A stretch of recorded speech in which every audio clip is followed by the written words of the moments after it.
Baik, bismillahirrahmanirrahim. Assalamualaikum warahmatullahi wabarakatuh. Waalaikumsalam warahmatullahi Waalaikumsalam. wabarakatuh. Waalaikumsalam warahmatullahi wabarakatuh. Alhamdulillahilladzi arsala rasulahu bil huda wa dinil haq yuzrahu ala dini kulli wa kafa billahi syahidan. Asyhadu an la ilaha illallah wa asyhadu anna Muhammadan abduhu wa rasuluh la nabiyya ba'dah. Allahumma sholli ala sayyidina Muhammad wa ala ali sayyidina Muhammad. Assalamualaikum ya Rasulullah. Rabbi shrahli sadri wa yassirli amri wahlul 'uqdatam min lisani yafqahul qawli. Allahumma zidni ilman warzuqni fahma. Baik, alhamdulillah ikhwan wa akhwat fillah yang dirahmati oleh Allah Subhanahu wa taala pada malam hari ini. Syukur kita kepada Allah Subhanahu wa taala karena atas izinnya, atas nikmatnya kita dipertemukan kembali di Halaqah Pejuang. Dengan tema pada malam ini kita lanjutkan tema sebelumnya yaitu adab penuntut ilmu. Yang mana sebelumnya adab sebelum ilmu, kalau hari ini adab penuntut ilmu. Ini lebih kepada personnya kita, bagaimana kita bertingkah untuk menuntut ilmu tadi. Nah, kemudian salat bering salam juga tidak lupa kita aturkan kepada junjungan alam Nabi Muhammad Sallallahu Alaihi Wasallam dengan ucapan Allahumma sholli ala sayyidina Muhammad wa ala ali sayyidina Muhammad. Assalamualaikum ya Rasulullah. Semoga dengan memperbanyak salawat kepada beliau, kita akan mendapatkan syafaatnya di yaumil mahsyar kelak.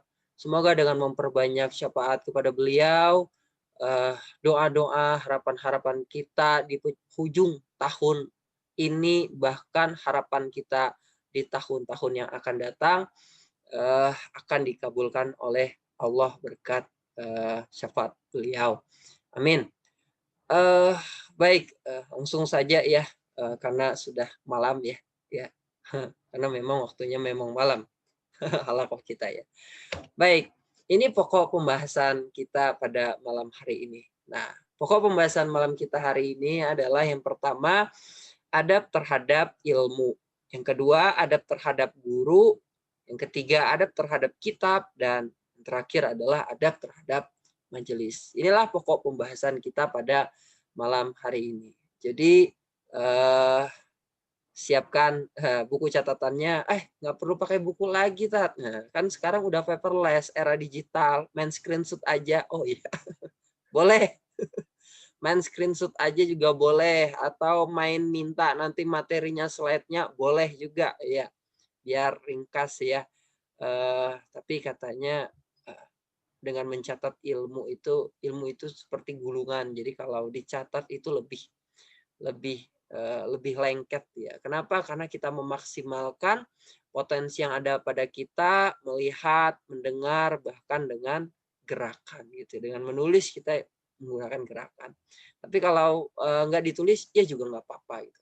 Nah, sekarang kan udah eranya berbeda gitu ya. Oke, baik. Ini pertama itu adalah adab terhadap ilmu ya. Adab terhadap ilmu. Jadi ini penting ya, materi kita minggu lalu dan hari ini itu penting. Bahkan minggu sebelumnya itu tentang why you come here. Kenapa antum semua tuh datang ke sini ikut kajian ini? Mengapa penting yang ngaji? Itu materi yang pertama sekali. Materi yang kedua itu adalah bagaimana adab sebelum ilmu. Dan hari ini adab terhadap ilmu. Ilmu apa saja? Nah, ini bekal. Apalagi terlebih antum semua di sini hampir rata-rata statusnya sebagai pelajar. Yang mana pekerjaan pelajar itu adalah penuntut ilmu. Bahkan yang sudah selesai pelajar pun juga akan terus menuntut ilmu. Kenapa? Karena menuntut ilmu bagian dari kewajiban yang tidak akan ada habisnya, yang tidak akan ada akhirnya. Hanya berakhir ketika kita sudah dihantarkan ke liang lahat. Itulah akhir dari perjalanan kita menuntut ilmu. Kenapa? Karena ilmu Allah itu sangat luas gitu ya. Jadi selesai SMA lanjut kuliah, kuliah menuntut ilmu. S1 selesai lanjut S2, S2 selesai lanjut S3, S3 selesai lanjut terus gitu loh. Kalau apa di bidang pendidikan ada postdoc-nya sampai profesornya kan gitu. Nah, tetapi itu pendidikan yang formal. Pendidikan yang non formal itu lebih dituntut lagi, seperti yang mengikuti kajian-kajian seperti ini. Kalau pendidikan formal ya sampai dokter S3 mungkin berakhir, udah selesai. Postdoc ya mungkin ya. Kemudian ya nggak ada lagi gitu. Profesor udah, berarti udah finish, nggak belajar-belajar lagi. Nggak lah kan gitu. Tapi pendidikan non formal itulah yang terus sampai kita dihantarkan ke liang lahat gitu ya. Dan ini bekal kita dalam pencarian ilmu. Nah, adab terhadap ilmu ini yang pertama adalah mengikhlaskan niat dulu. Nah, ini yang penting. Ya, mengikhlaskan niat dalam menuntut ilmu. Jadi niat itu harus ikhlas, ya, jangan karena yang lain. Tapi hanya semata-mata mengharap wajah Allah Ta'ala. Bukan tujuan duniawi. Bukan tujuan ingin mendapatkan ilmu itu sendiri. Bukan tujuan ingin jadi pintar. Bukan tujuan, kalau udah tahu nanti bisa mendebat orang-orang nih. Itu berbahaya. Itu tujuannya bukan lillah. Ghairul lillah. Tapi yang dimaksud meluruskan niat nih adalah tujuan kita, niat kita harus ikhlas karena Allah. Nah, seseorang yang menuntut ilmu dengan tujuan duniawi ini akan diancam azab neraka jahanam, kan bahaya gitu. Jadi artinya antum semua menuntut ilmu, mau tidak mau, suka tidak suka, ya harus lillah gitu. Harus ikhlas karena Allah. Kenapa? Karena kalau tidak lillah akan diancam azab neraka. Nggak nuntut ilmu dosa, nuntut ilmu karena niatnya bukan lillah, diazab neraka, ya, kan gitu. Jadi nggak ada pilihan lain selain nuntut ilmu, niatkan ikhlas lillah karena Allah. Masa sih nuntut ilmu aja kalau niatnya bukan karena Allah diancam azab neraka? Nanti kita lihat ya. Ada terhadap ilmu yang kedua. Yang tadi yang pertama. Yang kedua adalah senantiasa menunjukkan rasa takut kepada Allah dalam gerak-geriknya, pakaiannya, dan seluruh cara hidup. Nah, ini adab yang kedua. Pertama tadi adabnya adalah luruskan niat lillah. Yang kedua adalah adabnya senantiasa menunjukkan kita rasa takut kepada Allah. Kenapa kita nuntut ilmu? Karena takut dosa, takut karena Allah. Ini perintah Allah. Karena perintah Allah kita takut akan Allah, udah makanya kita lakukan karena Allah. Dalam setiap gerak-geriknya, artinya apa? Artinya ketika jadi menuntut ilmu, seorang pelajar, seorang penuntut ilmu itu bukan ditunjukkan karena status di KTP-nya sebagai pelajar atau sebagai mahasiswa. Pekerjaan, pelajar. Oh, berarti tugas saya nuntut ilmu. Bukan. Bukan hanya sebatas status di KTP. Ya, atau bukan hanya status dia punya KTM, kartu tanda mahasiswa. Bukan. Tapi karena kewajiban kita penuntut ilmu dan penuntut ilmu itu berakhir sampai kita dihantarkan ke liang lahat. Artinya apa? Artinya sepanjang masa kita statusnya seorang penuntut ilmu. Maka adab dari seorang penuntut ilmu adalah menunjukkan rasa takut kepada Allah dalam setiap gerak-geriknya. Setiap gerak-gerik perbuatan. Maka status kita sebagai penuntut ilmu bukan hanya ditunjukkan rasa takut kita kepada Allah, bukan hanya ditunjukkan pada saat kita menuntut ilmu. Bukan hanya saat kajian halakoh, nggak mau berbuat maksiat gitu ya, nggak mau buka yang macam-macam. Ini ada di depan handphone, di depan laptop, wah connect internet, ada muncul iklan mungkin atau apa, berjalan dibuka tab baru di browsernya gitu, buka deh macam-macam, ada gambar aurat deh, terikut terlihat, karena sekarang menuntut ilmu nggak boleh. Bukan hanya sebatas saat menuntut ilmu, saat sedang belajar di dalam kajian atau dalam majelis, tapi setiap gerak-gerik kita di luar ataupun di dalam majelis ilmu. Jadi kita harus menunjukkan rasa takut kepada Allah. Gerak-gerik, pakaian karena dalam syariat dianjurkan, diperintahkan ketika kita keluar rumah, baik laki-laki maupun perempuan, diwajibkan untuk menutup aurat, kita tutup aurat. Bahkan seluruh cara hidup kita. Jadi harus ditunjukkan ada rasa takut kepada Allah. Takut berbuat maksiat. Kenapa? Karena Allah Subhanahu wa Ta'ala. Nah, itu adab yang paling utama. Dan dengan adab yang kedua ini saja niscaya akan melahirkan itu generasi yang generasi yang punya akhlak soleh. Kenapa? Nih, ketika dia takut pada syariat, ketika dia takut pada Allah dengan aturan-aturan syarak, dari gerak-gerik pakaian bahkan seluruh cara hidupnya, maka dia takut untuk berbohong, takut untuk berbuat curang dan seterusnya. Nah, ini adab yang luar biasa hingga dia melahirkan orang-orang yang soleh gitu. Ini baru adab loh, baru adab. Belum ilmunya masuk, baru hanya sekedar adab. Artinya apa? Luar biasa Islam. Nah, adab penuntut ilmu yang ketiga adalah membersihkan dirinya dari akhlak-akhlak tercela. Jadi harus dibersihkan. Tadi menunjukkan rasa takut kepada Allah. Yang ketiga adalah membersihkan diri kita dari akhlak-akhlak yang tercela. Seperti apa itu? Hasad, dengki. Lihat teman, handphone baru. Paling juga kredit. Paling juga baru dibeliin orang tuanya, enak aja ya, orang tuanya banyak sih duitnya. Mungkin nggak mikir nih orang tuanya mungkin sampai ngutang-ngutang itu beli handphone. Wah, itu dengki, hasad gitu ya. Nah, ini jangan. Ya perkara dunia tuh udahlah, berlalu aja lah gitu ya. Teman punya handphone baru, ya alhamdulillah. Mana tahu ketika handphone kita hilang, handphone yang lama bisa dikasih ke kita, kan gitu. Nah, ria, ujub, kagum pada diri sendiri. Nah, ini dulu waktu saya muda, emang sekarang udah tua. Ini selalu nih ujub nih ya. Ujubnya apa? Mengagumi diri sendiri. Saat di kaca itu biasanya sering. Waduh, ini di kaca lama banget di kaca itu kalau dulu gitu ya. Dulu. Sekarang gimana? Sekarang udah jarang kacaan. Kenapa?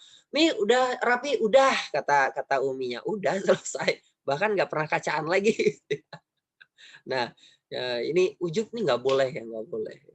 Jadi ngagumi pada diri sendiri hingga merendahkan orang lain. Nah, meremehkan orang lain, dendam dan benci, marah bukan karena Allah. Nah, jadi marah karena Allah itu ibadah, tapi marah bukan karena Allah itu dosa. Gimana sih contohnya? Misalkan dibully, dibully kan atau ban motornya pecah gitu. Terlambat jadinya. Wah, marah. Ini motor gimana sih? Wah, kan gitu. Masa di motornya dimarah-marahin, ditendang bannya tuh siapa yang sakit? Kakinya sendiri sakit kan itu. Marah ke saat itu, habis itu mengutuk-ngutuk, udah. Nah, itu bukan marah, bukan karena Allah. Atau nilainya keluar. Nah, ini hampir akhir semester gitu ya. Mid sudah gitu ya. Ujian tengah semester sudah, ujian akhir belum. Mungkin nunggu nilai akhir nanti. Akhirnya keluar nilainya tidak sesuai dengan harapan. Marah. Wah, dosennya ini nih kurang ngajar nih, dosennya nih nggak adil nih. Masa temanku yang nyontek kepadaku dia lebih tinggi nilainya pada dibanding aku. Wah, ini nggak adil nih dosennya. Wah, marah-marah sama dosennya. Sampai neror dosennya. Wah, ini kan marah bukan karena Allah. Kenapa marah bukan karena Allah? Marah yang demikian. Marah yang demikian tuh justru dapat dosa. Kenapa? Karena sudah dilakukan dengan tindakan. Kalau marah saja tapi nggak melakukan tindakan apa-apa, itu fitrah manusia. Tapi kalau marah sehingga untuk menyalurkan kemarahan itu melakukan tindakan-tindakan yang dilarang oleh syara, nah itulah yang dihukumi sebagai dosa, gitu ya. Nilainya jelek itu tidak akan dihisap nanti. Tidak akan masuk neraka orang yang dapat nilai ujian C, dapat nilai kuliahnya C atau D atau E. Nggak ada masuk neraka gitu ya. Jadi nilai itu tidak akan dihisap oleh Allah. Tapi yang dihisap itu adalah bagaimana proses ketika kita menuntut ilmu kuliah.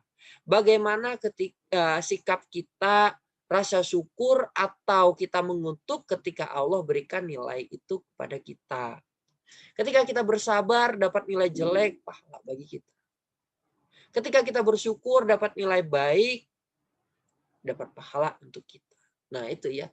Jadi marah bukan karena Allah ini berdosa. Itu marah karena Allah gimana? Marah ketika agama kita dilecehkan. Marah ketika Islam dihina.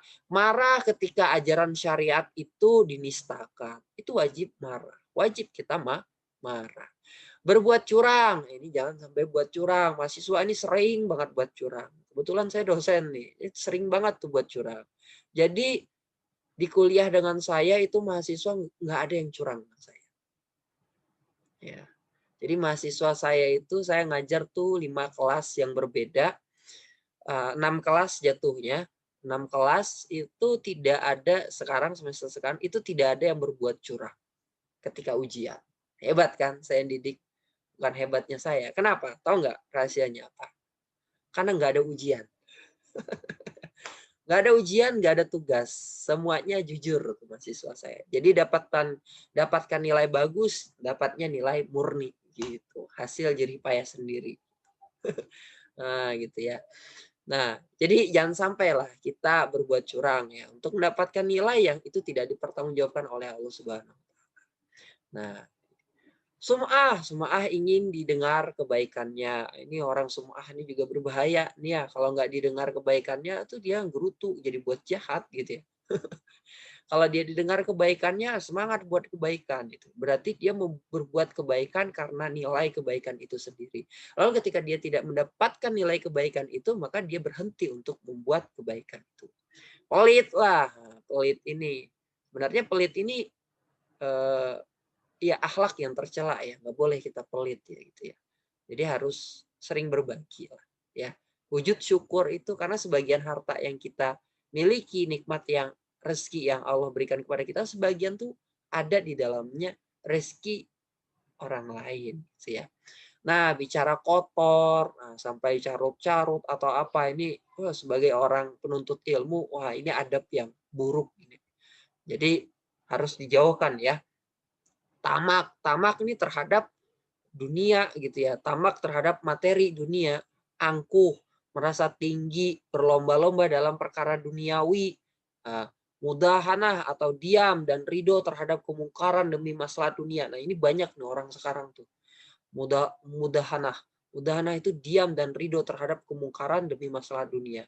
Agar dia tidak dikriminalisasi, agar dia tidak disudutkan, baik diam Nah, padahal dia tahu itu kemungkaran, padahal tahu itu kerusakan. Padahal tahu negeri ini udah kacau balau, udah hancur, udah dipimpin oleh orang-orang yang nggak benar. Dia tetap diam saja, dia nggak berbuat apa-apa, dosa bagiannya orang mudahanah. Dia punya akhlak yang tercela gitu ya.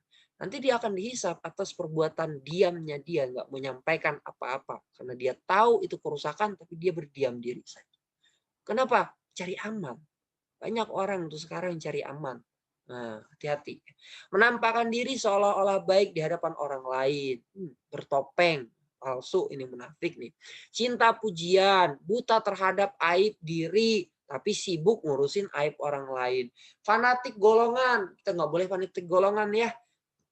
Jadi harus terbuka. Nah, harus terbuka. Jadi nggak boleh, ini aku golongan ini. Aku nih halaku nih ikut halaku pejuang.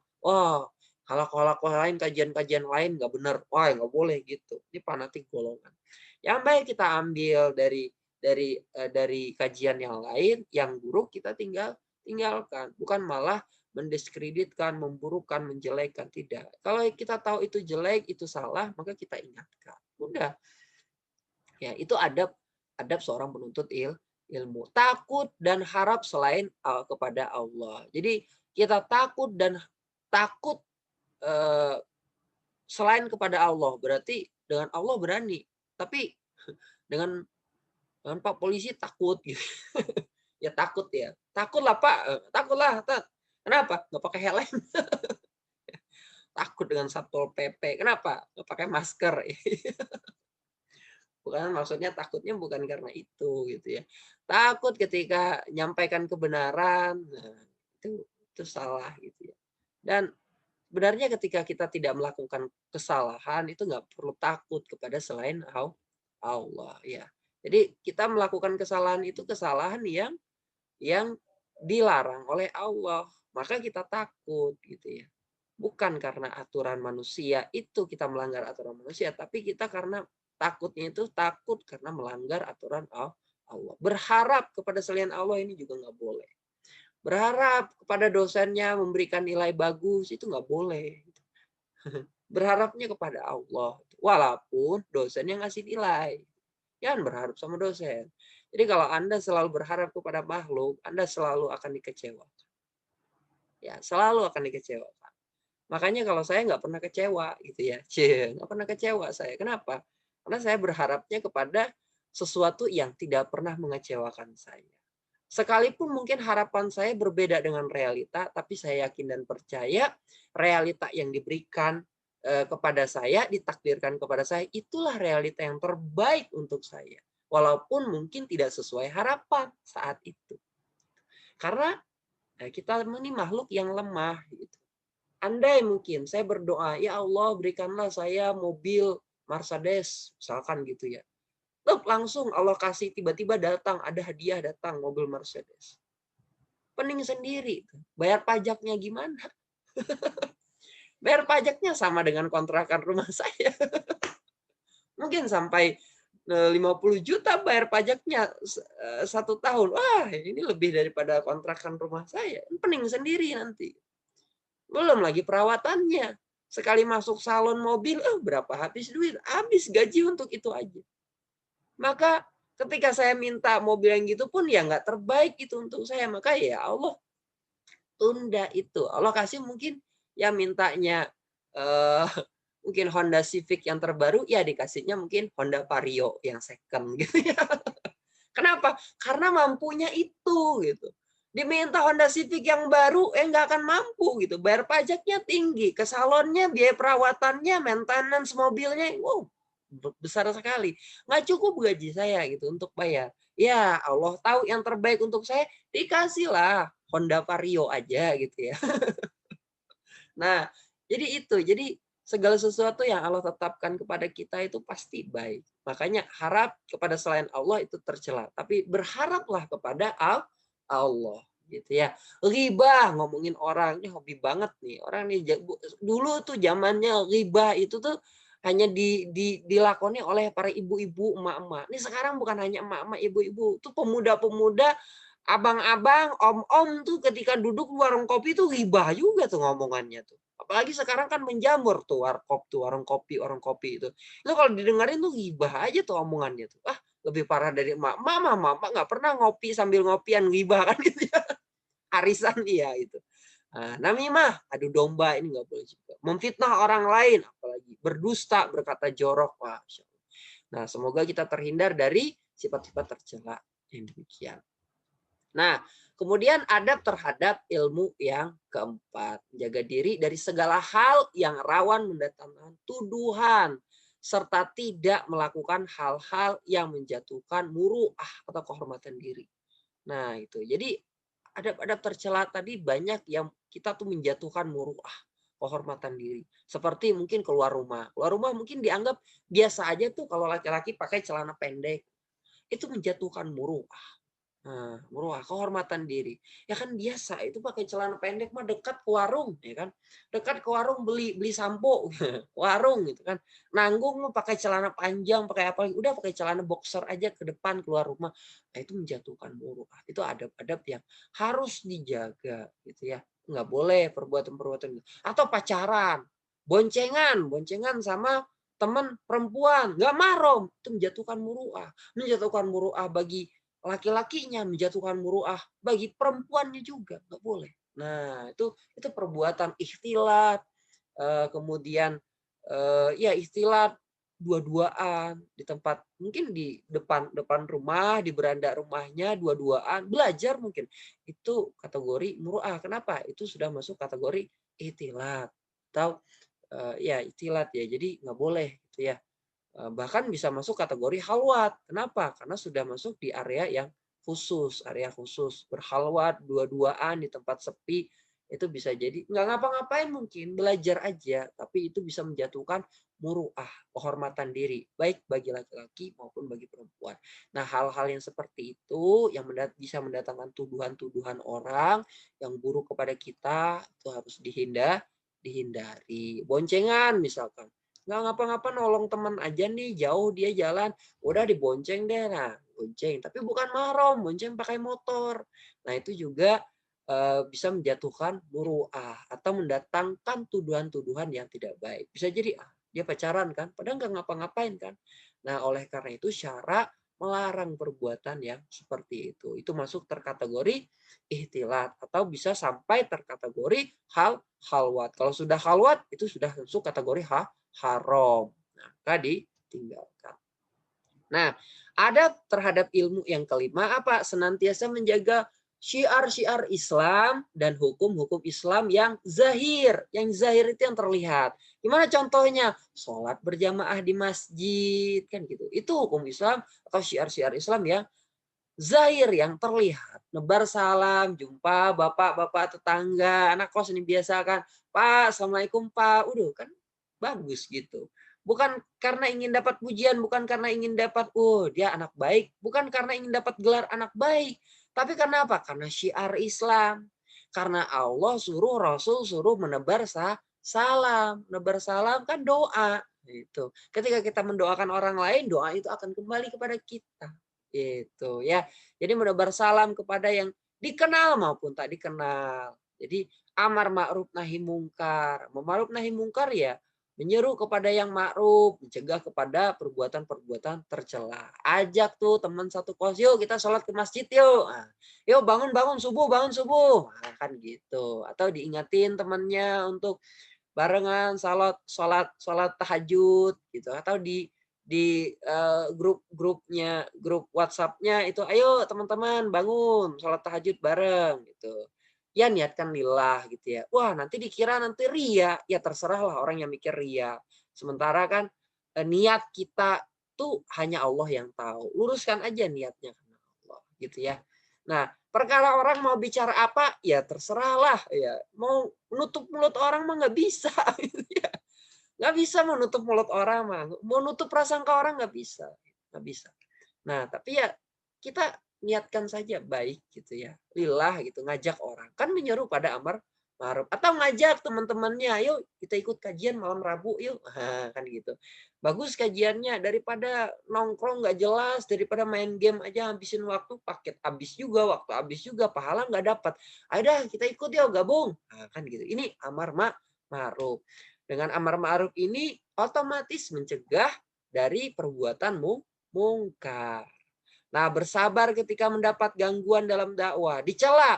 Alah, baru ikut sekali kajian aja pun udah berani ngajak-ngajak. Udahlah, urus diri lu dulu dah. Nah, udahlah, benerin diri lu dulu. Nah, sholat aja masih bolong-bolong ngajakin kita untuk kajian. Nah, kan dapat celaan, dapat gangguan dalam dakwah, atau dapat godaan. Malam nih kita jalan yuk. Nah, tuh ada tuh mall baru tuh. Mall baru di mana? Mall baru Pekanbaru nggak ada ya? Jarang keluar juga. Misal gitu ya. Ada film baru ya. Bioskop udah buka ya masa pandemi ini. Nggak tahu juga. Misalkan gitu ya. Tuh ada film baru tuh. Ayo kita nonton bareng yuk. Misalkan gitu. Malah sudah keluar mau ikut kajian.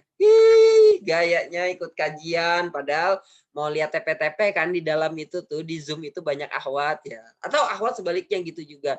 Alah rajin banget tuh ikut kajian padahal mau lihat ya TP-TP ya ada Iwan tuh di dalam tuh udah abaikan aja tuh kata orang itu. Biarin lu daripada TP-TP di mall kan gitu. Jelas nih TP-TP-nya sama orang soleh. Ya enggak. Next lanjut. Banyak kan. Adab terhadap ilmu yang keenam. Terhadap ilmu yang keenam, zuhud. Zuhud terhadap dunia dan menganggap dunia itu kecil. Jadi sama seperti yang digambarkan oleh Rasulullah. Jadi disuruh tuh Umar tuh. Gimana gambaran akhirat itu seperti apa ya Rasul kata sahabat. Disuruh oleh Rasul, coba celupkan tanganmu ke laut. Celupkan tanganmu ke laut. Angkat. Ada tetesan air. Netes airnya. Nah, yang netes itulah dunia, kata Rasul. Akhirat apa? Seluas-luas lautan itu akhirat. Artinya apa? Kecil banget dunia itu. Kecil. Jadi nggak perlu diuber-uber banget tuh dunia. Dapat seadanya cukup, mampu, cukup untuk kita melakukan ibadah, ya udah. Nah, kan gitu. Luar biasa. Ketika kita bersyukur tuh nanti Allah tambah. Tenang aja. Tipsnya itu. Biar hidup berlimpah.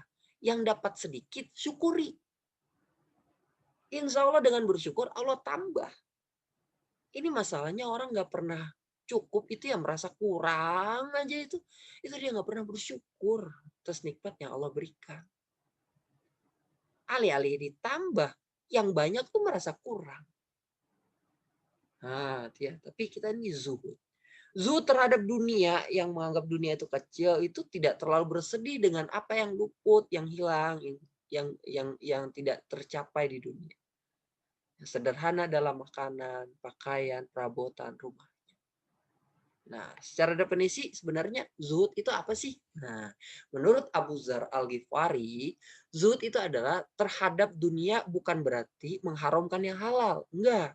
Yang halal mah tetap halal. Wih, saya dikasih orang tua tuh warisan. Apa tuh? Warisan orang tuanya udah meninggal. Berarti pemberian. Hibah gitu ya. Jangan hati-hati dengan bahasa. Takutnya tersinggung. Apalagi di era sekarang ini. Era kegalauan gitu ya. Bilangin dapat warisan, doain orang tua aku meninggal apa? Enggak, dapat hibah mungkin. Dapat hibah atau hadiah dari orang tuanya. Rumah mewah besar. Oh enggak ayah. Enggak apa-apa. Saya mau zuhud dunia. Kasih rumah kontrakan aja. Ya jangan gitu. Itu pemberian orang tua yang halal, bukan diharamkan. Silahkan nikmati ya. Rizki dari Allah gitu ya. Jangan ditolak.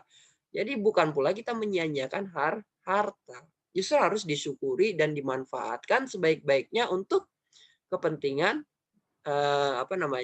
ibadah gitu. Nah, zuhud itu apa? Zuhud itu terhadap dunia adalah engkau begitu yakin terhadap apa yang ada di tangan Allah daripada apa yang ada di tanganmu. Gitu. Jadi kita tuh mungkin gini ya, kita ini sekarang, saya juga sekarang sedang belajar zuhud. Gitu. Maksudnya zuhud itu gini, kita itu kan kadang ketika di ATM uang udah habis, di dompet ini tinggal 100.000 lagi. Awal bulan masih lama. Sekarang baru tanggal 22. Ada sekitar 9 hari lagi baru tanggal 1. Desember 31. Desember 31. 10 hari lagi gitu. Kurang lebih 10 hari lagi kita lewatin. Baru tanggal 1 gajian. Cukup nggak uang 100.000 ini nih? Risau. Mulai risau. Itu yang dikatakan itu kita itu ragu, tidak yakin apa yang ada di tangan Allah, tapi lebih yakin apa yang ada di tangan kita. Gitu. Berarti kita kalau berpikir seperti itu kita belum zuhud. Tapi yang namanya zuhud itu apa? Yang namanya zuhud itu ada udah uang 100.000 ya udah nikmati aja, syukuri aja. Nah, gitu. Kenapa? Ya insya Allah nanti Allah akan kasih rezeki di hari-hari berikutnya. Nah, yakinnya di situ. Yakin rezeki itu di tangan Allah. Kita contoh lah, cicak lah. Cicak itu, antum tahu makanan cicak itu apa? Nyamuk. Makanan cicak itu nyamuk. Bukan angin, enggak. Bukan dinding, enggak. Tapi nyamuk. Nyamuk itu terbang. Sementara cicak tuh nggak punya sayap, nggak bisa terbang. Bisanya nempel di dinding aja. Itu kelebihan. Cicak tuh cuma bisa nempel di dinding. Ya kalau nyamuknya terbangnya di tengah-tengah bisa nggak? Cicak nggak bisa. Tapi pernah nggak antum dengar gerombolan cicak demo dengan Allah gitu? Demo, ya Allah, kenapa engkau berikan kami nih nggak punya sayap, nggak punya apa, nggak bisa terbang, sementara makanan yang engkau berikan itu terbang. Engkau nih memang nggak adil. Banyak tuh rame-rame cicak, toki dan segala macam sejenisnya tuh demo dengan Allah. Pernah nggak kayak gitu? Nggak pernah dalam sejarah kehidupan. Nggak pernah dalam sejarah diciptakannya bumi itu ada cerita atau cicak demo gitu, protes gitu. Pernah. Kenapa? Karena cicak tuh yakin, zuhud dia, yakin terhadap Allah. Kenapa? Karena rizki itu Allah yang nanggung. Walaupun dia nggak mampu, tapi dengan sabar, menunggu, menanti, ada aja tuh yang nyamuk yang lewat di hadapan dia. Coba bayangkan, berapa peluangnya?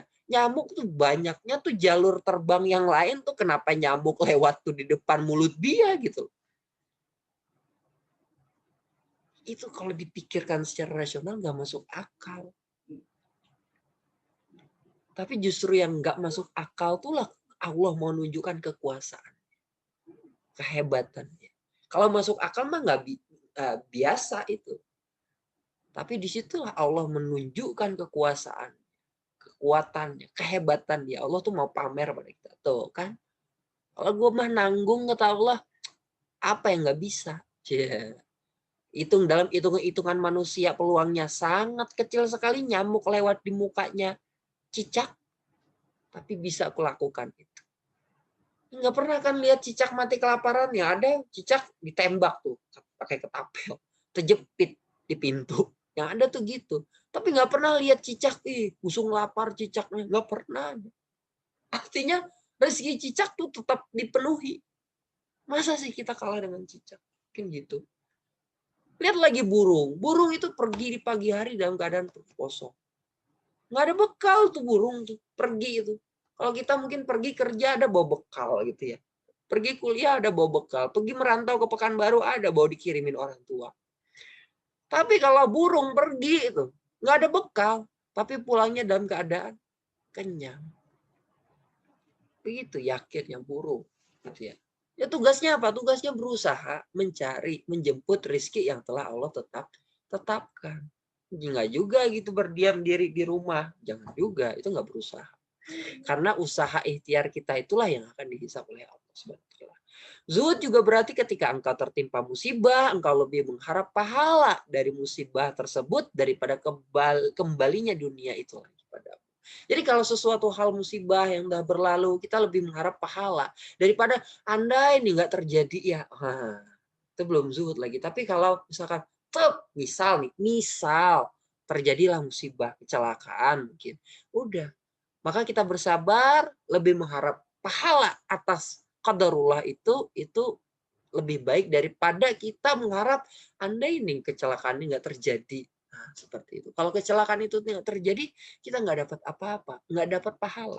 Tapi dan itu pun nggak bisa dibalikin lagi, gitu. Hanya bisa berharap. Tapi ketika musibah itu hadir kepada kita, kita sabar dan hanya mengharap pahala, insya Allah kebaikan yang akan kita dapatkan. Ya, sama-samalah kita belajar untuk zuhud. Nah, tentang zuhud nih, menurut Abu Sulaiman At-Toroni mengatakan zuhud adalah meninggalkan berbagai hal yang dapat melalaikan dari mengingat Allah. Nah, jadi ketika kita meninggalkan hal-hal yang itu bisa membuat kita lalai dari mengingat Allah, itulah yang dikatakan kategori zuhud.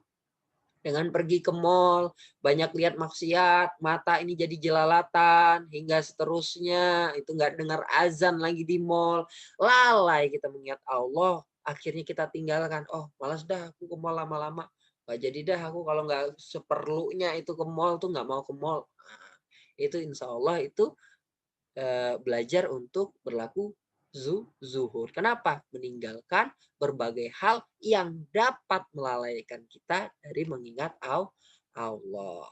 Nah, kemudian adab yang seterusnya adalah menghormati ulama. Nah, ini penting nih, menghormati ulama. Allah berfirman dalam surat Al-Hajj ayat 30, "Wa may yu'azzim hurumatillahi fahuwa khairul lahu inda rabbih."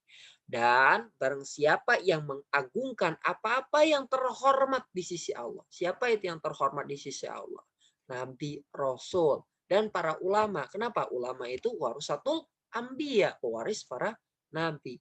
Maka yang terhormat di sisi Allah itu, maka itu adalah baik dia mengagungkan, ya kan, mengagungkan orang-orang yang terhormat di sisi Allah itu, maka itu lebih baik baginya di sisi Tuhannya.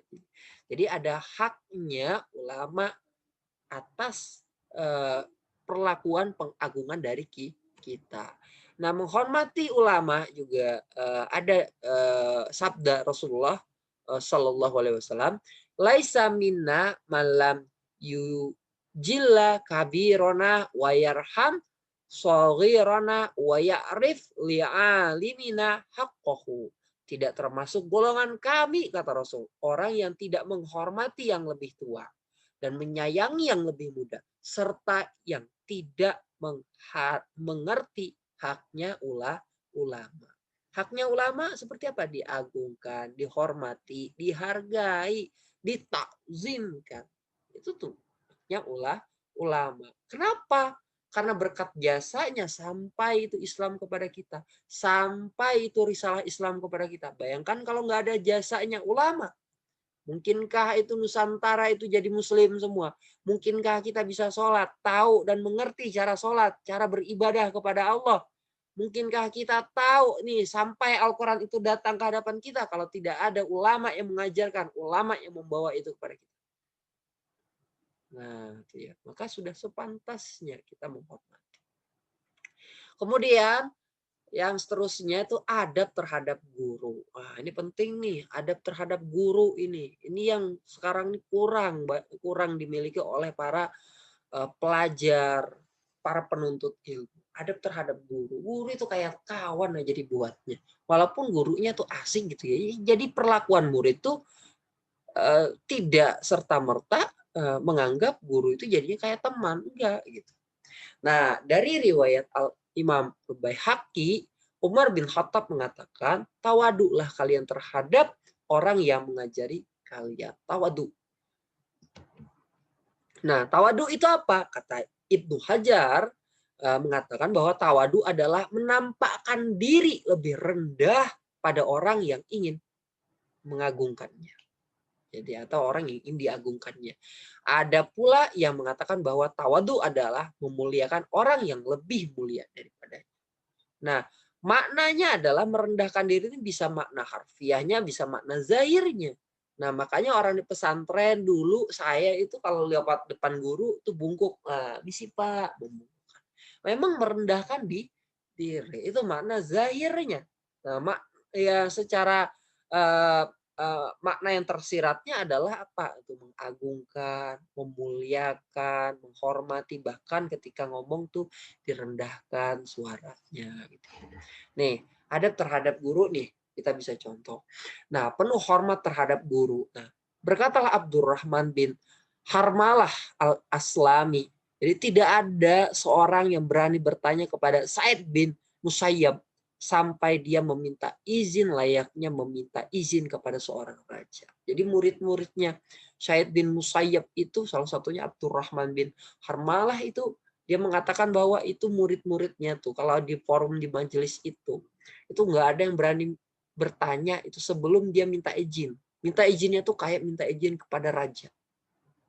Begitu luar biasanya adabnya seorang muridnya para ulama. Nah, terlihat hasil-hasilnya, didikan-didikannya.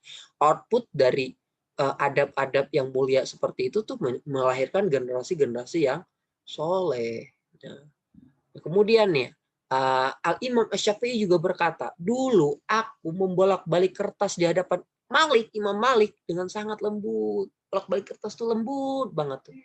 Kenapa? Karena segan. Takut kedengaran, segan padanya, dan supaya dia tidak mendengar, dia membalik kertas. Coba bayang. Membalik kertas aja tuh dengan lemah lembut. Kita disuruh buka halaman, buka surat halaman 70. 70 Pak. Mohon gitu tuh. Masya Allah, astagfirullah. Nah, dulu ya saya juga pernah tuh melakukan gitu ya. Dulu tuh dosen saya tuh waktu S2 tuh nggak tanggung-tanggung profesor saya tuh ngasih tugas tuh ya. Jadi sudahlah mahasiswanya sedikit, dalam satu kelas itu 5 orang cuman ya kan. Kemudian ketika habis chapter itu, bab itu langsung dikasih tugas. Dah, buka muka surat halaman 120. Wah, itu habis chapter itu, habis bab itu buka. Banyak tuh soal-soalnya, ada sampai dari 1 sampai 50 biasanya tuh. Textbook buku yang besar itu, buku matematika itu biasa tebal dan banyak soalnya. Lingkarin katanya kan. Oh, dilingkarin. Lingkarin nomor 1, 2, 8, 10 lingkarin. Ada sekitar 10 lah yang dilingkarin. Nah, yang nggak dilingkarin dikerjakan. Apa, Pak? Kalau ada 50 soal, 10 dilingkarin, berapa dikerjakan? 40 soal. Belum lagi punya anak. Waduh, apa nggak tenggen gitu. Wah, langsung protes. Apa, Prof? Aduh, Prof nggak kira-kira ngasih tugas. Kan gitu. Ya, adab nih kurang gitu ya. Ini Imam Syafi'i aja membolak-balik kertas itu takut terdengar oleh Imam Malik itu segan dia. Ini malah protes itu, protes. Masya Allah, astagfirullah, saya harus minta maaf sama profesor saya itu. Di akhir kuliah tuh saya minta maaf. Kenapa? Karena sudah berbuat yang adabnya tuh kurang. Mungkin ya sering gitu ya kalau disuruh tugas janganlah Pak, yang protes aja bawaannya. Ini Imam Syafi'i itu bolak-balik kertas depan gurunya itu aja takut terdengar pelan banget. Coba. Masya Allah. Banyak kita harus belajar lagi ya. Teman-teman di sini itu harus belajar lagi dengan para ulama. Bagaimana ulama mencontohkan adab yang luar biasa. Nih, Ar-Rabi bin Sulaiman ini juga luar biasa nih. Demi Allah, kata Ar-Rabi, aku tidak berani meminum air dia itu bukan air imamnya Syafi'i, air dia dalam keadaan Syafi'i melihatku. Jadi ketika Imam Syafi'i melihat, dia nggak berani minum. Segan, coba bayangkan. Segan. Kita depan guru makan, aduh astagfirullah, ya kan gitu. Depan guru saat di kelas tuh makan mie, makan cemilan, makan apa, gorengan gitu ya, di bawah meja. Itu Arabi itu nggak minum bukan pas waktu dalam majelis ilmu, bukan gitu. Di tempat, tapi segan gitu. Coba bayangkan, luar biasa adabnya yang dicontohkan oleh para ulama kepada kita. Nah, memandang guru dengan pandangan yang memuliakan. Sebagai ulama salaf tuh berkata, barang siapa tidak meyakini keagungan gurunya, ya dia tidak bahagia. Kan celaka tuh. Kalau sampai nggak meyakini kita memuliakan guru itu ya nggak yakin kalau guru itu lebih agung, lebih mulia, itu kita bisa jadi nggak bahagia. Ini guru dilototin, lo ada tuh guru dilototin. Waduh, sampai keluar matanya. Masya Allah, itu. Ya. Nih, mematuhi guru nih Syekh Ibnu Hajar ini lebih ekstrim lagi nih. Ibnu Hajar Al-Haytami itu mengatakan bahwa seharusnya ini ekstrim lagi nih. Murid itu berpegang kepada petunjuk gurunya, tunduk patuh atas segala perintahnya, larangan dan garis-garisnya, sehingga seperti mayit di hadapan orang yang memandikan. Ya berhak dibolak-balik sesuka hati. Itu kayak mayit aja lah. Kata gurunya ini, kata gurunya ini. Coba ini lebih ekstrim lagi kan. Tapi begitu kata Imam Ibnu Hajar Al-Haytami. Seharusnya tuh murid tuh seperti itu. Ini murid banyak tanya, banyak cengengesan atau apa. Nah, yang kelima itu mendoakan guru. Rasulullah Shallallahu Alaihi Wasallam bersabda, "Waman ata ilaikum ma'ri wafan fakafiuhu fa illam tajidu fada'u lahu hatta ya'lama am qaddaka fa'tumu." Jadi apabila ada yang berbuat baik kepadamu, maka balaslah dengan balasan yang setimpal. Apabila kamu tidak bisa membalasnya, maka doakanlah dia sehingga engkau memandang telah mencukupi untuk membalas dengan balasan yang setimpal. Kita kan nggak akan mampu membalas jasa-jasa guru-guru yang udah ngajarin kita. Ya, memperlakukan dia dengan baik mungkin masih kurang. Maka perlu dibalas dengan doa. Doakan. Iya. Ulama bagaimana juga mencontohkan mendoakan guru. Nah, Ibnu Jamaah rahimahullah berkata, hendaklah seorang penuntut ilmu mendoakan gurunya sepanjang masa. Tuh. Murid seorang penuntut ilmu tuh mendoakan gurunya sepanjang masa. Memperhatikan anak-anaknya, kerabatnya, dan memuliakan haknya apabila telah wafat. Nah, ini luar biasa ya. Jadi doakan guru-guru kita yang udah lalu itu ya. Ini enggak kumpul sama teman-teman ngomongin ngata-ngatain guru yang jelek-jeleknya. Astagfirullah. Bagaimana mungkin tuh ilmunya bisa nempel berkah dengan kita. Malah ngunjing gurunya. Janganlah ya. Kita doakan guru yang terbaik. Sabar menghadapi gurunya. Imam Syafi'i rahimahullah mengatakan apa? Bersabarlah terhadap kerasnya sikap seorang guru. Sesungguhnya gagalnya mempelajari ilmu karena apa? Karena memusuhi guru. Nih teman-teman yang sedang mungkin lagi proses bimbingan skripsi, lagi buat skripsi, kadang tuh mungkin sekali 2 kali nggak jumpa sama pembimbingnya, dicoret ini itu, sabar. Jadi murid itu ya kudu harus sabar. Ini enggak, protes sama guru. Ih, dicoret-coret, belum lagi dibaca nih bapak nih coret-coret. Memusuhi. Ya, gagal kita dapatkan ilmu. Ya, harus sabar. Tugas kita mau bersabar. Sabar menghadapi guru. Nih, Allah Subhanahu wa taala berfirman dalam surah Al-Kahfi 28, dan bersabarlah kamu bersama-sama dengan orang-orang yang menyeru Tuhannya di pagi dan senja hari dengan mengharap keridoannya. Bersabarlah kamu bersama orang-orang yang menyeru Tuhannya pagi maupun hari, hanya untuk apa? Mengharap ridho Allah. Dan janganlah kedua mata kita, matamu berpaling dari pandangan mereka, dari pandangan dari perkara, dari ajakan orang-orang yang menyeru Tuhan ini, berpaling kemana? Ke mengharap perhiasan dunia. Jangan pula kita ngikutin orang-orang yang hatinya telah kami Allah lalaikan. Kita ikutin ajakan-ajakan orang-orang yang lalai dalam mengingat Allah. Nah, yang sehingga apa? Sehingga ya kita ikutin orang-orang itu. Kita ikutin ajakan-ajakan mereka. Serta menuruti hawa nafsunya. Orang-orang yang terus mengajak untuk menuruti hawa nafsunya. Maka itu adalah keadaan yang melewati batas. Maka harus sabar. Janganlah dengerin kata-kata bisikan-bisikan teman yang memang gitu Bapak tuh. Wah, aku pernah digini-ginikannya. Oh, wow, malah terpancing kan. Malah makin ya sudah. Malah makin emosi nanti kan. Bukannya malah sabar. Jadi jangan, harus sabar. Nah, ini adab terhadap guru yang ketujuh apa? Duduk penuh adab di depan guru.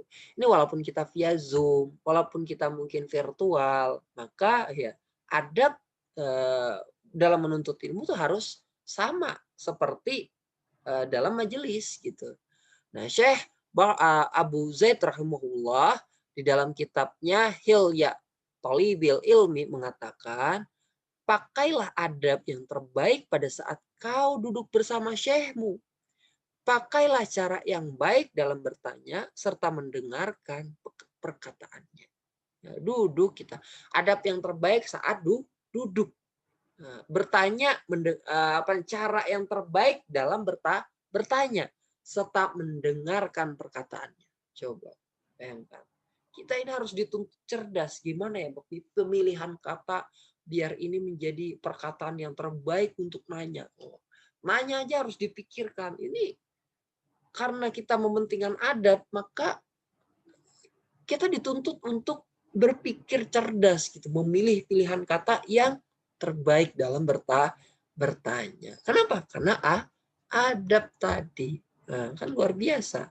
Nah, duduk penuh adab di depan guru. Nah, saya Usaimi mengomentari perkataan ini, duduklah dengan duduk yang beradab, tidak membentangkan kaki, tidak juga bersandar, apalagi saat berada dalam majelis. Nah, jadi makanya tuh ya makruh hukumnya tuh kalau dalam majelis tuh nyender gitu. Itu tuh gimana tuh Tat, kalau di majelis di masjid itu kan bapak-bapak pada minggir itu. Makanya tuh harus disampaikan yang kayak gini itu ya. Kalau menganggap itu majelis ilmu, maka ya harus kudu ya. Mungkin bapak-bapak mau udah tua gitu ya. Malum nih pinggangnya tuh nggak kuat. Ya makanya tuh halaqah pejuang. Pejuang itu kan dihuni oleh anak-anak muda. Masa tuh antum yang masih muda-muda tuh menyandar gitu. Apalagi baring sambil dengerin ini. Masya Allah, astagfirullah. Gimana adabnya? Ya bangun-bangun yang baring-baring gitu ya.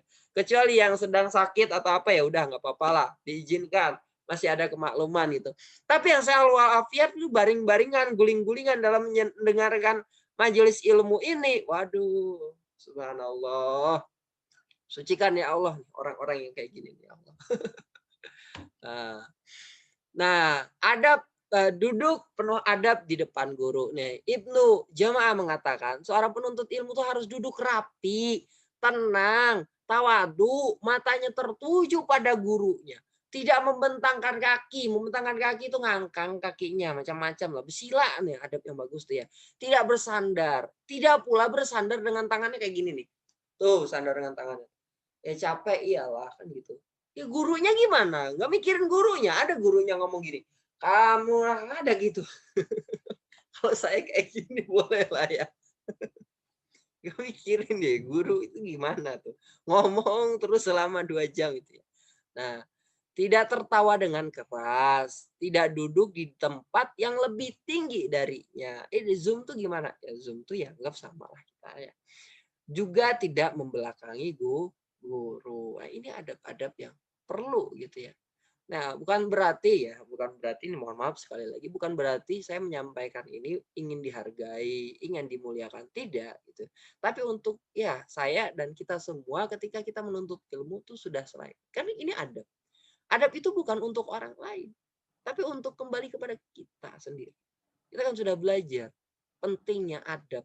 Makanya materi minggu lalu tuh adab sebelum ilmu, pentingnya adab. Adab itu balik kemana? Memang kita melakukan. Terkesan mungkin seolah itu untuk orang lain. Untuk guru, memuliakan guru. Tapi itu akan berefek kepada kita. Gitu. Jadi melakukan kebaikan itu sebenarnya bukan untuk orang lain. Tapi melakukan kebaikan itu untuk menyelamatkan diri kita sendiri. Ya. Nah, tuh hati-hati. Nah, makanya kudu ikhlas tuh belajar itu. Kalau nggak ikhlas tuh macam-macam pikirannya tuh. Merendahkan suara di hadapan guru. Para sahabat Nabi Shallallahu Alaihi Wasallam itu muridnya Rasulullah. Itu luar biasa cerita dari Umar itu. Jadi Umar itu dikenal dengan orang yang tegas, orang yang keras. Dan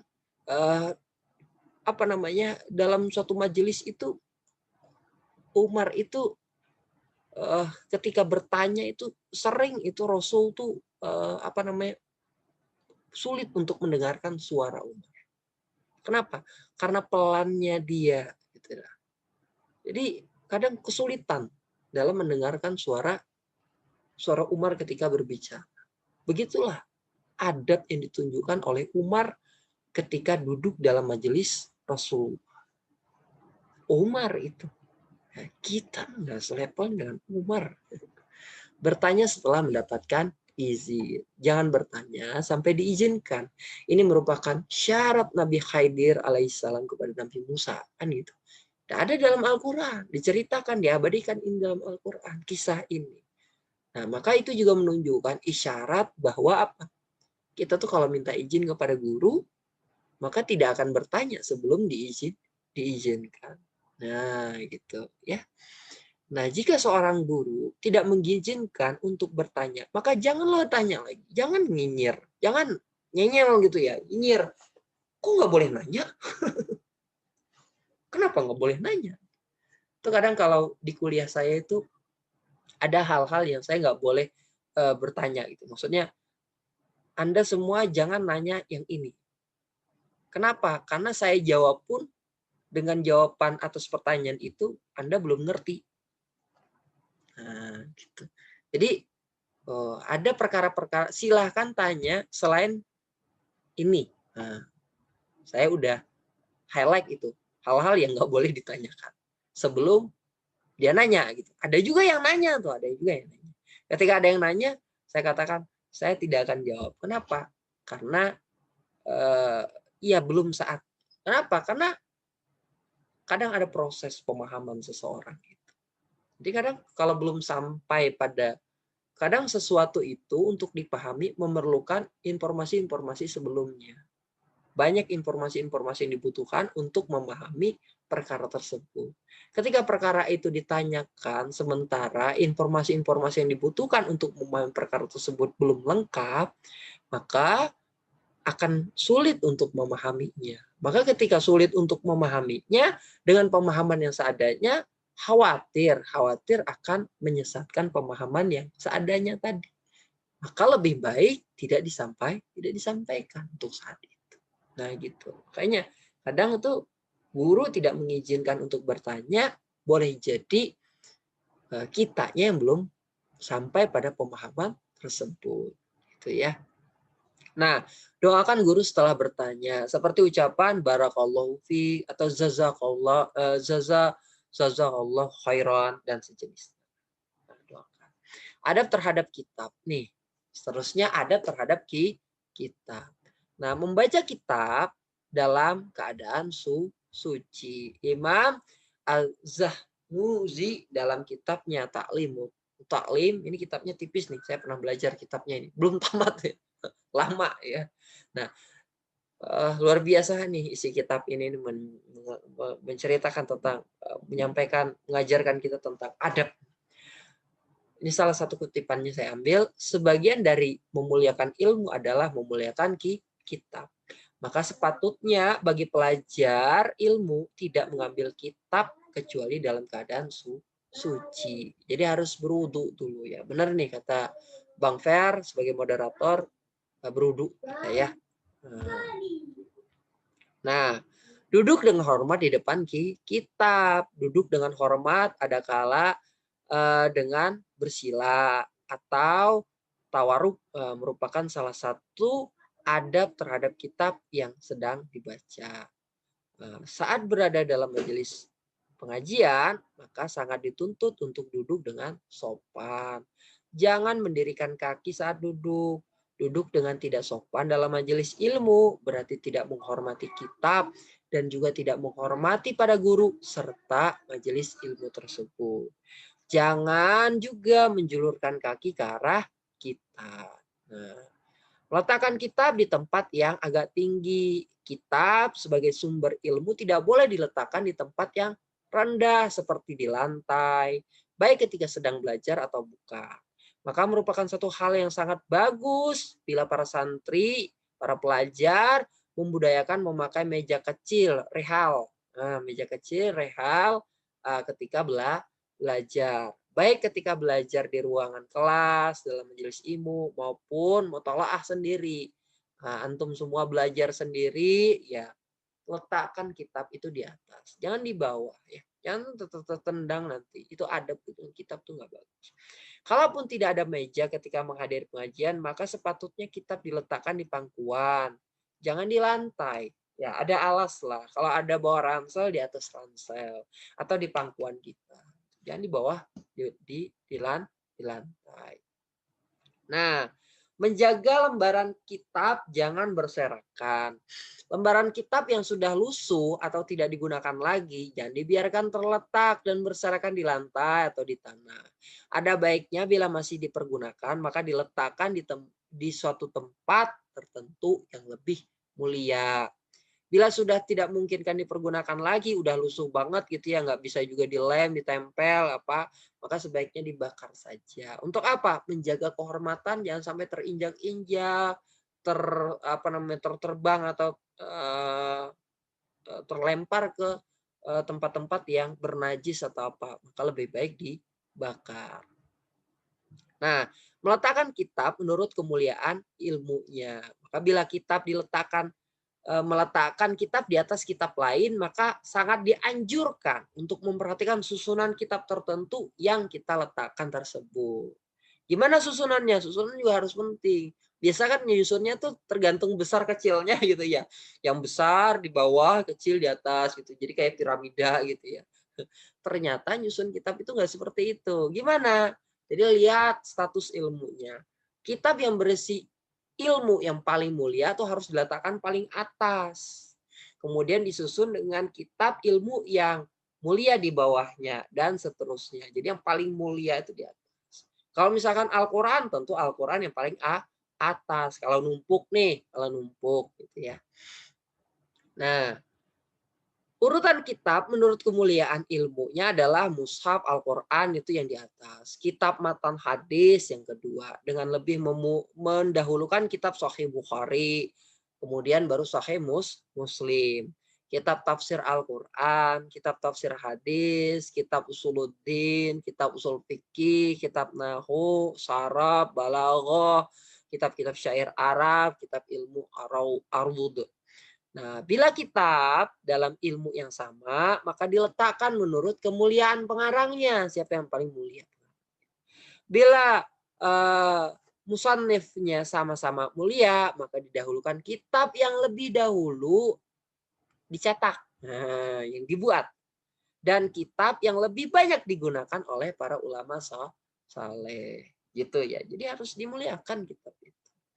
Nah, tidak melipat kitab dan menyimpan benda lain di atas kitab. Jangan tuh naruh yang kayak gini tuh, ada di atas tuh sesuatu, ya kan. Kadang asbak malah di atas kitab. Waduh, rokok lagi. Misalkan gitu ya.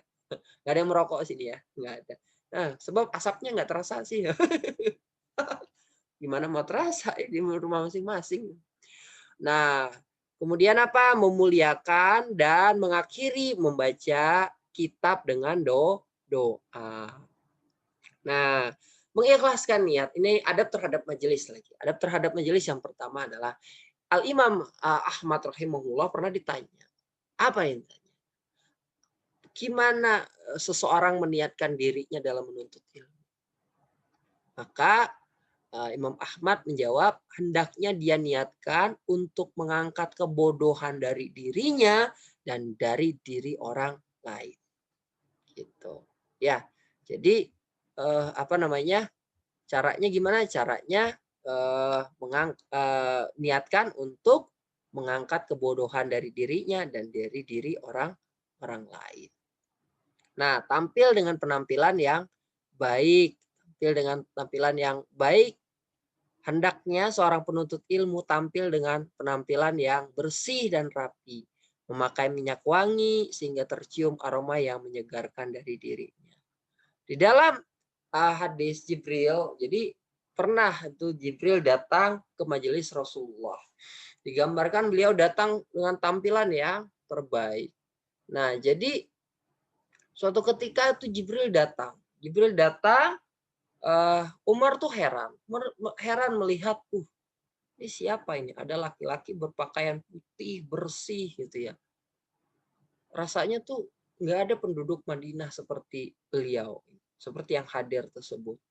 Tapi dari tampilan pakaiannya, ini orang ini tidak pernah melakukan perjalanan yang jauh, nggak ada bekas orang tersebut sedang melakukan perjalanan jauh. Kalau dia orang asing, otomatis dia telah melakukan perjalanan jauh menuju Madinah. Tetapi ini pakaiannya bersih sekali, rapi sekali. Nah, lalu ketika selesai majelis itu ditanya oleh Umar, siapa tadi ya Rasul yang pakai baju putih, rapi, bersih tadi? Nah, itu disampaikan oleh Rasul, dialah malaikat Jibril. Nah, jadi dari kisah tersebut, malaikat saja menghadiri majelis ilmunya Rasul itu dengan pakaian yang putih bersih. Nah, apalagi kita gitu, sudah selayaknya. Kemudian berlomba-lomba untuk berada di depan, di tempat depan. Jadi ada juga kisah yang menceritakan bahwa jadi suatu ketika tuh Abu Waqid Al-Haris bin Auf radhiyallahu anhu, bahwasanya pada suatu ketika Rasulullah SAW sedang duduk dalam majelis masjid beserta orang-orang banyak. Lalu ada 3 orang datang. Nah, jadi 3 orang datang tadi hadir. Lalu yang 2 tadi lihat. Satu lihat ada tempat duduk di depan. Lapang. Jadi dia duduk di tempat yang lapang tersebut. Kemudian ada juga yang satu lagi karena segan melewatin orang-orang, maka dia duduk di belakang saja. Tapi orang yang ketiga lihat udah penuh majelis di masjid tadi, akhirnya pulang balik kanan. Terus apa kata Rasul ketika selesai majelis itu? Tahukah engkau orang yang 3 orang datang tadi? Mau nggak aku ceritakan tentang 3 orang yang datang tadi? Apa tuh ya Rasul, kata sahabat? Gini, orang yang pertama dia melihat tempat duduk. Dia melihat tempat duduk di depan, ada yang lapang, dan dia duduk di situ. maka sesungguhnya Allah akan memberikan tempat yang lapang padanya. Kemudian orang yang kedua, karena nggak mau segan, malu dengan terhadap orang-orang lain, melewatin orang-orang lain, maka dia duduk di belakang. Maka Allah pun malu dengan dia. Dan orang yang ketiga, udah di hadapan majelis ilmu tadi, lalu apa? Lalu karena merasa nggak ada tempat lagi, oh udah pulang, balik kanan. Maka kata Rasul, Allah pun akan memalingkan diri pada orang tersebut. Wah, kan rugi kita. Masa sempat Allah berpaling diri pada kita, itu rugi sekali. Ini hadis muttafaqun alaih. Nah, berakhlak yang baik dengan saudara yang berada di sekitarnya. Hendaknya seorang penuntut ilmu berakhlak yang baik terhadap teman-teman dalam kajian tersebut. Seyogyanya dia berucap dan memperlakukan saudaranya dengan santun dan lemah lembut. Sama pengajian nih. Berakhlak yang baik dengan saudaranya yang berada di sekitarnya. Sabda Rasul Shallallahu Alaihi Wasallam, wa khaliqin nasa bi khuluqin hasanin. Dan bergaulah kepada manusia dengan akhlak yang baik. Kemudian apa? Kemudian tentang tenang dan fokus dalam mendengarkan ceramah. Nah, disebutkan dalam kitab Tazkiratun Huffaz dari Ahmad bin Sinan bahwasanya dulu di majelis Abdurrahman bin Mahdi rahimahullah tidak ada satu orang pun yang berbicara di dalam majelisnya. Tidak ada satu orang pun yang meraut pena mereka. Dan tidak, pena maksudnya diraut pensil maksudnya ya. Dan tidak ada satu orang pun yang berdiri. Seolah-olah di kepala mereka tuh ada burung di atasnya tuh. Jadi seolah-olah mereka berada dalam keadaan sholat. Diam, tenang. Sampai berakhir. Nah, itu adab.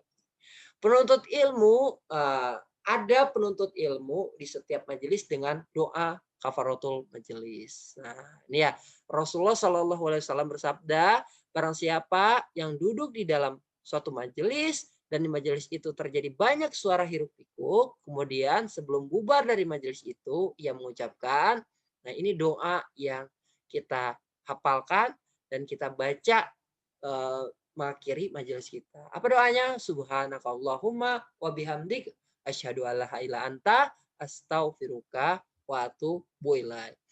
Maha suci Engkau ya Allah, dengan segala puji bagimu. Aku bersaksi bahwasanya tiada yang berhak disembah selain Engkau. Aku memohon ampunanmu dan aku bertaubat kepadamu. Melainkan Allah mengampuni apa yang terjadi di majelis itu baginya. Nah, subhanallah. Nah, datang dan pergi mengucapkan salam. Ini adab terhadap majelis ya.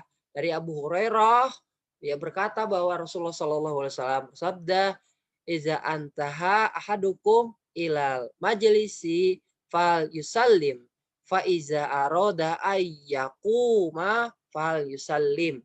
Apabila salah seorang di antara kalian sampai di satu majelis, hendaklah ia mengucapkan salam. Lalu apabila ia hendak bangun meninggalkan majelis tersebut, hendaklah ia pun mengucapkan salam. Nah, itu ya.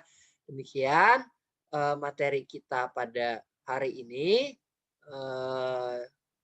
Semoga bermanfaat dan selanjutnya saya kembalikan ke Bang Firdaus. Demikian.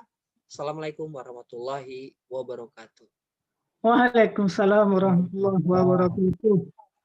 Baik, Masya Allah ya. Langsung saya bacakan, Ustaz. Nah, silakan. Baik, bismillahirrahmanirrahim. Assalamualaikum warahmatullahi wabarakatuh, Ustaz. Waalaikumsalam warahmatullahi wabarakatuh. Ana mau bertanya adab terhadap guru.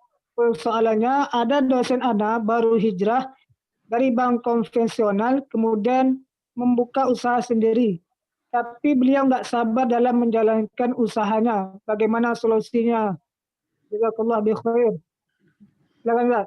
Nah, solusinya dia harus sabar lagi ya. Harus ditambah level kesabarannya.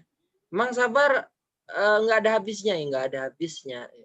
Jadi ketika ada orang yang mengatakan sabar ada batasnya, ya itu nggak benar ya. Sabar itu nggak ada habisnya.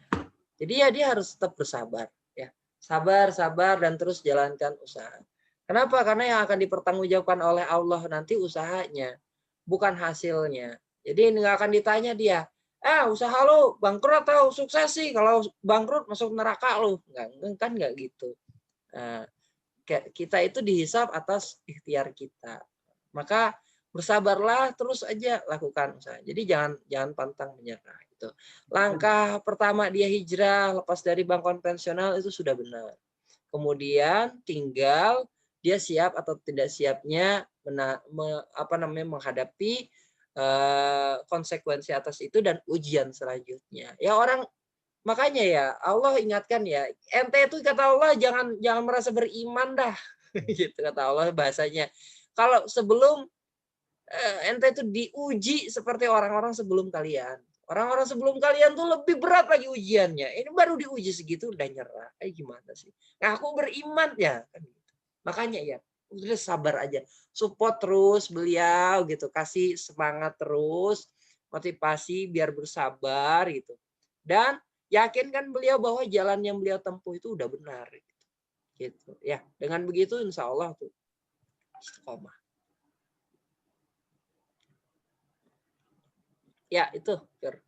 Baik, itu ya Muhammad Nur Aziz ya. Jadi intinya kita harus senantiasa bersabar ya dalam menjalankan aktivitas kehidupan kita yang sementara ini. Karena kita akan ya pulang kampung ya bukan di kampung masing-masing tapi di akhirat insya Allah. Baik, ada lagi kawan-kawan yang ingin bertanya, silakan boleh langsung menyampaikan secara langsung ya, aktifkan mikrofon dan aktifkan videonya atau melalui chat di Zoom meeting mengenai ya materi kita tentang adab penuntut ilmu, atau mungkin ya sudah jelas ya atau sudah luar kepala luar kepala tapi ya sudah paham ya maksudnya begitu. Ada?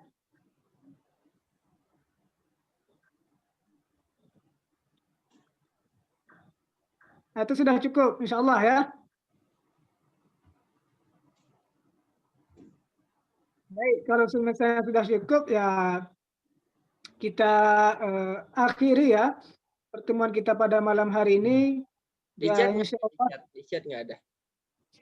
Yang di chat cuma satu tadi, Muhammad Nur Aziz. Cuma satu ya. Atau lagi memikirkan gimana susunan kata-kata ya. Karena tadi adabnya gitu. Nggak tahu ya. Insya Allah sudah paham, insya Allah. Oke. Sudah luar ya. biasa. Baik ya, untuk kawan-kawan semua, kita ucapkan terima kasih ya kepada Ustaz Muhammad Marizal yang telah memberikan ilmunya kepada kita semua. Ya, semoga kita sebagai mahasiswa ya dan pelajar yang masih dalam proses menuntut ilmu ya kita harus senantiasa menjaga akhlak kita ya, baik itu ketika kita menuntut ilmu secara offline maupun online ya. Kemudian kita senantiasa menjaga akhlak kita kepada ulama ya, orang tua, dosen, guru, teman maupun saudara kita insyaallah ya. Baik, terima kasih kepada Ustaz Marizal yang telah menyampaikan materi kita pada malam hari ini. Semoga apa yang disampaikannya senantiasa dapat bermanfaat untuk kita semua insyaallah. Amin amin ya rabbal alamin. Dan kepada kawan-kawan semua ya kami harap ya kawan-kawan masih tetap semangat ya. Semangat, tetap ya istiqomah untuk terus belajar ya, karena kita mengkaji Islam ini bukan untuk orang lain tapi untuk diri kita pribadi, bukan untuk saya, bukan untuk Ustaz Muhammad Marizal, bukan untuk Bang Teddy ataupun Bang Surya, tapi untuk bekal kita di dunia maupun di akhirat kelak. Insyaallah ya kita harus tetap semangat untuk terus belajar Islam sampai kapan ya? Sampai kita dipanggil oleh Allah Subhanahu wa taala. Insyaallah ya. Kita akan ketemu minggu depan insyaallah di pertemuan selanjutnya. materi yang akan sangat luar biasa. Jadi kawan-kawan harus tetap hadir ya, jangan sampai nggak hadir. Kalau bisa ya jangan sampai telat masuk ya. Jadi harus on time gitu. Jadi nggak ketinggalan materi yang akan disampaikan insya Allah ya. Demikian pertemuan kita pada malam hari ini. Kita tutup dengan ucapan hamdalah. Alhamdulillahirabbil alamin.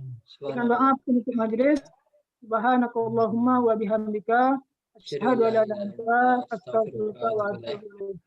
Wa minkum wa lam sawaf. Assalamualaikum warahmatullahi wabarakatuh. Waalaikumsalam. Waalaikumsalam.